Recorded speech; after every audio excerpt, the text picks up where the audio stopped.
दोस्तों, cash credit और overdraft की फैसिलिटी बैंक के द्वारा बिजनेस यूनिट को दी जाती है जब उनका पैसा ब्लॉक्ड हो जाता है, फंड लॉक्ड हो जाते हैं in the form of stocks और डेटर में, जहाँ फिर हम लोग कह सकते हैं रिसीवेबल की फॉर्म में। तो इस फॉर्म में हम लोग कैलकुलेट करते हैं कि बैंक अगर किसी बिजनेस यूनिट को सीसी या ओडी लिमिट दे रहा है तो कितनी दे रहा है, वो कितनी देनी चाहिए एज पर बैंक गाइडलाइन। उसकी कैलकुलेशन कैसे करी जाती है, आप लोगों ने पिछली वीडियो में देखा होगा। हमने आपको सिखाया था डीपी कैलकुलेशन। डीपी क्या होती है, ड्राइंग पावर इसको हम लोग कहते हैं, क्या होती है। तो इस वीडियो में हम लोग सिखाएंगे कि उसकी कैलकुलेशन कैसे करी जाती है। डीपी कैलकुलेशन करी जाती है स्टॉक्स और डेटर के ऊपर। तो सबसे पहले हम लोग सीखेंगे कि स्टॉक्स के ऊपर डीपी की कैलकुलेशन कैसे करी जाती है। तो स्टॉक जो एक बिजनेस यूनिट है उसके पास तीन टाइप से हो सकता है, जैसे कि रॉ मटेरियल की फॉर्म में, वर्क इन प्रोग्रेस में, फिनिश गुड्स में। इन तीनों के कंसोलिडेशन को हम लोग कहते हैं अकाउंटिंग भाषा में इन्वेंट्री। तो इन्वेंट्री के ऊपर ड्राइंग पावर कैसे कैलकुलेट करी जाती है। लेट अस सपोज आपकी जो इन्वेंट्री है उसकी वैल्यू है 1000 रुपये। अगर 1000 रुपये की वैल्यू है तो आपका जो पैसा है वो इन्वेंट्री में फंसा हुआ है 1000 रुपया। तो ऐसा कभी नहीं होगा कि आपका पैसा जितना फंसा है बैंक उतनी की आपको सीसी लिमिट या फिर ओडी की लिमिट दे दे। ऐसा इसलिए क्योंकि इसका मतलब ये हुआ कि आपको 500 की ज़रूरत है, वो आपके पास एक भी रुपया नहीं है किसी को पे करने के लिए। आप फुल्ली डिपेंडेंट हो क्रेडिट के ऊपर, बैंक के ऊपर।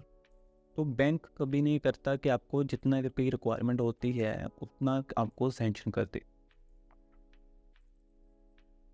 उसी केस में जो ड्राइंग पावर है वो मेजर रोल प्ले करती है कि कितनी आपको पावर दी जाए, सैंक्शन लिमिट दी जाए, आपको एडवांस दिया जाए, ताकि ड्राइंग पावर के माध्यम से हम उसको रेगुलेट कर सकें। लेट अस सपोज हमारे पास इन्वेंट्री है 100 रुपये की, और बैंक उस केस में कितना आपको देना है उस पर डिसाइड करता है मार्जिन। मार्जिन मतलब कि ऐसा अमाउंट जो इसकी भरपाई या फिर कंट्रीब्यूशन होता है जो ओनर्स का होता है, वो बैंक के द्वारा पे नहीं किया जाता। बियॉन्ड मार्जिन जितना भी अमाउंट होता है वो सारा बैंक आपको आपकी डीपी लिमिट में बढ़ाकर दे देता है। इन्वेंट्री का जितना अमाउंट पैसा हमारा बचता है इन्वेंट्री में, उसमें से माइनस करते हैं मार्जिन को। स्टॉक्स में नॉर्मली मार्जिन हमारा रहता है 20 से 25%, बाकी बैंक टू बैंक डिफर कर सकता है। लेटेस्ट में आपको बता रहा हूँ एसबीआई और I think bank of Baroda में स्टॉक्स के ऊपर मार्जिन था 25% के आसपास। तो 25% अगर आपका स्टॉक इन्वेंट्री की वैल्यू है 100 रुपया, तो उसमें से 25% कॉन्ट्रीब्यूट करेंगे ओनर। तो 25% 100 में से माइनस करेंगे, जितना हमारे पास बैलेंस बचता है उसको हम लोग कहते हैं ड्राइंग पावर ऑन स्टॉक्स। और इतना का लोन आपके नाम पर ऑन स्टॉक्स आप लोग प्राप्त कर सकते हो। तो ये तो हो गई डीपी कैलकुलेट कैसे करते हैं स्टॉक्स के ऊपर। अब हम लोग चलते हैं कि डीपी कैलकुलेट कैसे करते हैं डेटर्स के ऊपर, क्योंकि सीसी रोडी की लिमिट बनती है वो दोनों के कंसोलिडेशन के ऊपर ही बनती है। तो दोनों की डीपी की कैलकुलेशन थोड़ी डिफरेंट होती है। स्टॉक्स के ऊपर स्टॉक्स को कैलकुलेट करने के लिए स्टॉक्स के तीनों पार्ट्स को कंसिडर किया जाता है, और उन पर जो उनकी जो कॉस्ट है सिर्फ कॉस्ट को ही कंसिडर किया जाता है, ना कि उनकी सेल वैल्यू को। और इसमें मार्जिन भी रहता है हमारा 25 से 20% का। लेकिन डेटर के केस में थोड़ा अलग सीन है, क्योंकि ये देखो स्टॉक्स है जो हमारा वो पड़ा रहता है फिनिश गुड्स, रॉ मटेरियल और वर्क इन प्रोग्रेस की फॉर्म में, यानी कि अभी तक वो सेल नहीं हुआ। तो बैंक सिर्फ करता है उसकी कॉस्ट को कंसिडर। डेटर और रिसीवेबल वो होते हैं जिनको हमने अमाउंट, जो अपना ऑर्डर है, जो हमारा जो कस्टमर ने हमसे परचेज करा है, उसकी वैल्यू एड ऑन होती है विद प्रॉफिट से। यानी कि अगर आपका जो फिनिश गुड्स था उसकी कॉस्ट थी 100 रुपया, लेकिन आपने उसको सेल तो करा होगा 200 में, 300 में, तो बीच का जो गैप है वो रहेगा हमारा प्रॉफिट का। तो बैंक बिल रिसीवेबल डेटर के केस में कंसिडर करता है रिसीवेबल वैल्यू को, रियलाइज्ड वैल्यू को। उस केस में बैंक देखेगा बिल्स वगैरह, आप लोग कितने भी बिल्स दे सकते हो, रिटर्न्स वगैरह उस केस में देखे जाते हैं कि कितनी रिटर्न्स है, कितने के डेटर बैंक इस बिजनेस यूनिट के पास खड़े हैं। अब उसके बाद हमारा एक नया कंसेप्ट यहाँ पर आता है कवर पीरियड का।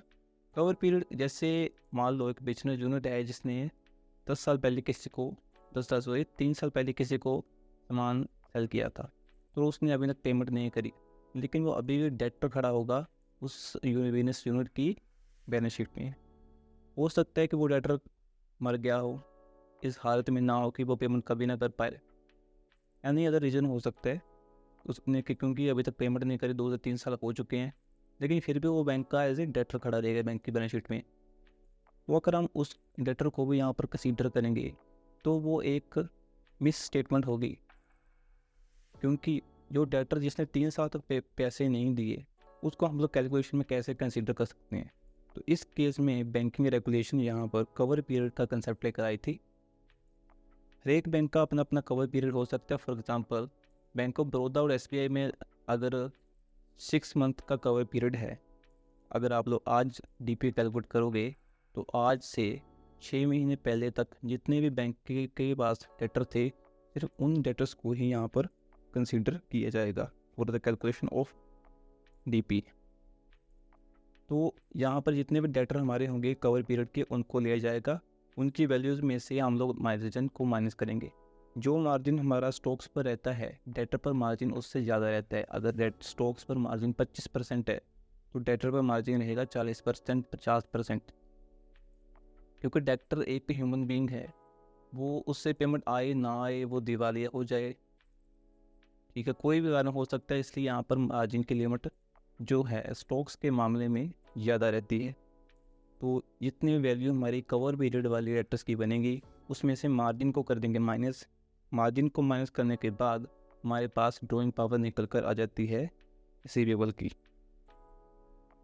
और जो हमारी ड्राइंग पावर निकली स्टॉक्स की उसमें हम लोग ऐड करेंगे ड्राइंग पावर डेटर्स की, तो हमारा बन जाता है एलिजिबल अमाउंट ऑफ लोन। अब इस एग्जाम्पल को मैं आपको एक प्रैक्टिकल रूप में करके दिखाता हूँ।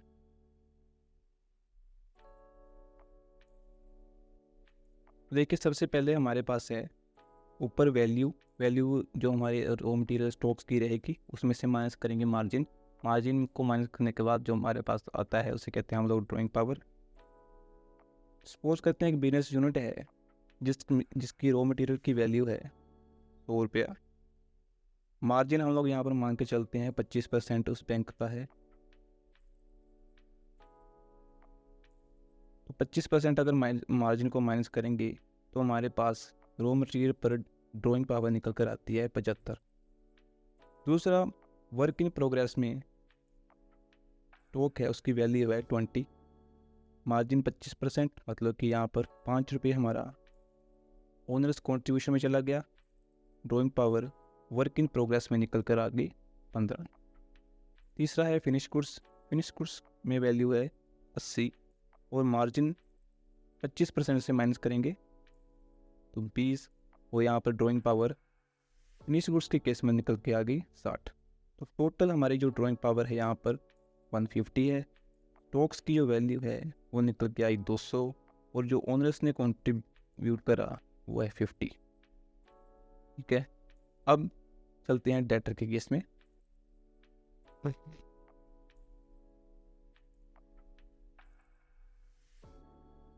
डेटर्स, वो इसी बिजनेस यूनिट के अब डेटर हैं हमारे पास 140, टोटल 140 डेटर्स इन्होंने हमें बताया कि हमारे पास इतने हैं। अब बैंक टू बैंक डिफर करेगा कि कवर पीरियड कितना दे रहा है। मान के चलते हैं कि कवर पीरियड 6 मंथ है। टोटल 140 डेटर में से बैंक के पास हम लोग बाइफरकेट करेंगे कि 6 मंथ से पुराने कितने हैं और 6 मंथ के अंदर वाले कितने हैं। ठीक है, यहाँ आप लिखते हैं वैल्यू। टोटल 140 में से 6 मंथ के जो अंदर वाले अगर हम लोग आज ही डीपी कैलकुलेट करते हैं तो आज से पीछे 6 मंथ तक मान लीजिए यहाँ पर है वैल्यू 40, और 6 मंथ पुराने डेटर कितने हैं 100। उसके बाद हम लोग करेंगे यहाँ पर मार्जिन माइनस। मार्जिन उसी केस में माइनस करेंगे जो अमाउंट हमारा कूलिंग पीरियड के अंदर आता है। तो ये तो हमारे 6 मंथ के ऊपर वाला, तो इसमें से मार्जिन तो कुछ माइनस करेंगे नहीं, इसको वैल्यू में कंसिडर ही नहीं करेंगे। मार्जिन नॉर्मली इसमें ज़्यादा रहता है। इस एग्जांपल में हम लोग लेकर चलते हैं कि हमारा मार्जिन है 50%, तो इस पर लग गया 50%, तो ये हो गया 20, और इस केस में ड्राइंग पावर निकल कर आ गई 40 minus 20, 20। Drawing power in stocks कितनी है हमारे पास 150. Drawing power in case of debtors 20. तो टोटल जो लिमिट है सीसी और ओडी की वो इस केस में निकल कर आएगी 170. अब एक और चीज, लेट अस सपोज जो वैल्यू हमारी जहाँ पर है 200, हमने इस एग्जांपल में अज्यूम करा था कि जो ऊपर हमने रॉ मटेरियल परचेज करा है वो पूरा परचेज करा है कैश में. वो कहते हैं कि इस केस में हमने जो परचेज करा था अमाउंट वो करा था क्रेडिट पर, और उसका डीपी कैलकुलेशन तक हमने उसकी पेमेंट भी नहीं करी. अगर पेमेंट कर दी वेल देन तो वेल एंड गुड. अगर पेमेंट नहीं करी है, यानी कि इस स्टॉक में 200 का जो स्टॉक है इसमें कुछ ऐसा भी स्टॉक है जो अनपेड है. इस एग्जांपल में हम लोग मान के चलें अगर 40 का हमारा ऐसा स्टॉक है जो अनपेड है, तो उस 40 के स्टॉक को हम लोग इसमें कंसीडर नहीं करेंगे. 200 में से 40 को निकाल देंगे, वापस हमारे पास स्टॉक बचेगा 160.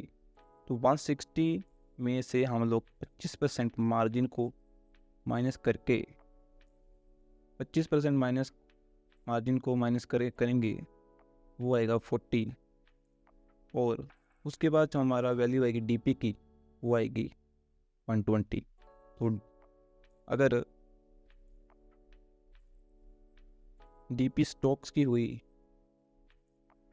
120, डेटर की हम लोगों ने नीचे निकाली थी 20, और टोटल जो सीसी और ओडी की लिमिट है वो इस केस में हमारी हो जाएगी 140 अगर हमारे पास कोई भी अनपेड स्टॉक है.